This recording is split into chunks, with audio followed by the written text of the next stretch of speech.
Welcome to Faith Channel, nurturing, learning, and hearing.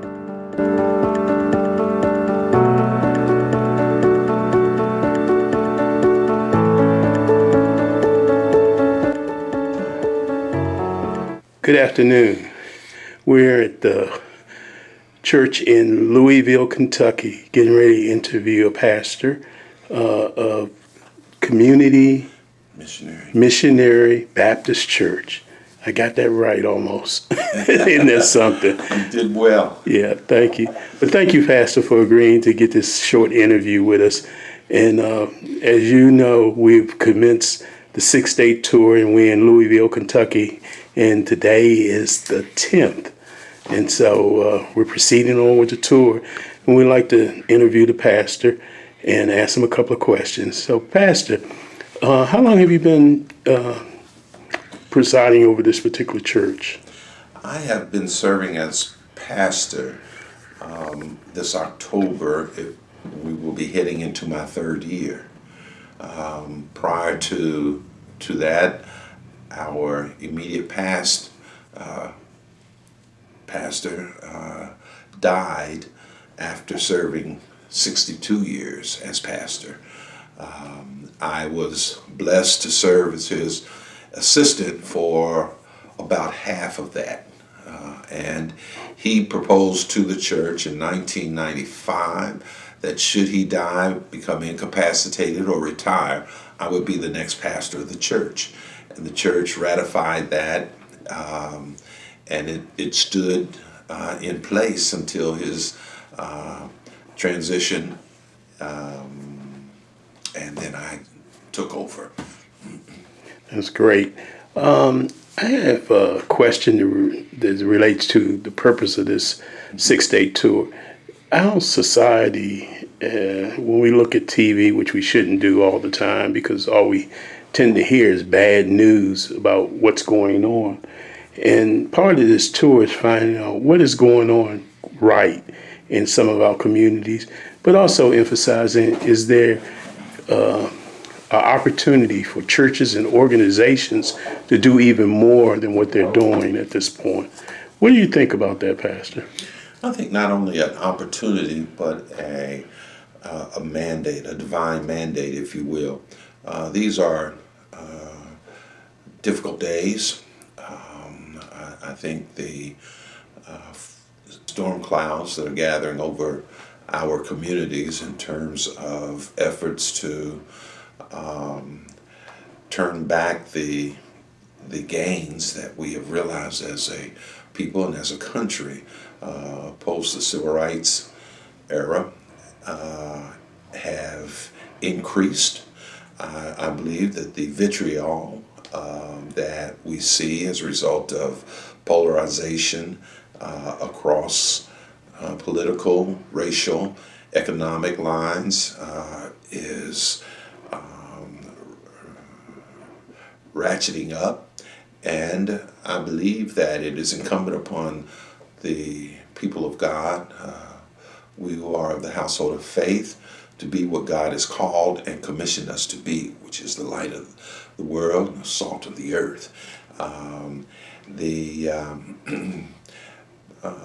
powers that be that control our mass media outlets are unfortunately but understandably gravitated toward sensationalism and that which will cause people to tune in, and they can therefore charge more for advertising and like that. So the attention, the focus tends to be on the sensational.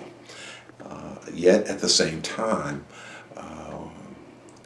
we who love the Lord are continually engaged in doing works of goodwill, good faith, good service that go unnoticed, unheralded. And so we should not look for the mass media outlets to understand or to care about doing the right thing for people in need. And so our impetus has never been to get the accolades or the attention or the pats on the back, kudos, if you will. We seek to please God. We seek to do what God would smile upon. And thanks be to God and His grace, we are part of the remnant that is continuing to do the work. Recently, we've had in our city, following the murder of Breonna Taylor, a great deal of unrest in our city, and inappropriate response from law enforcement, such that questions were raised in the midst of the protest. Where is the church? To which I respond, the church is right in front of you, dead center.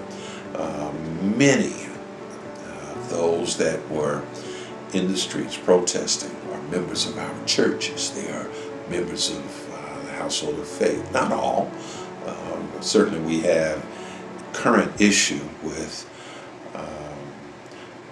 those who have fallen away, those who on the backside of COVID have remained outside of the traditional church houses, if you will. Nevertheless,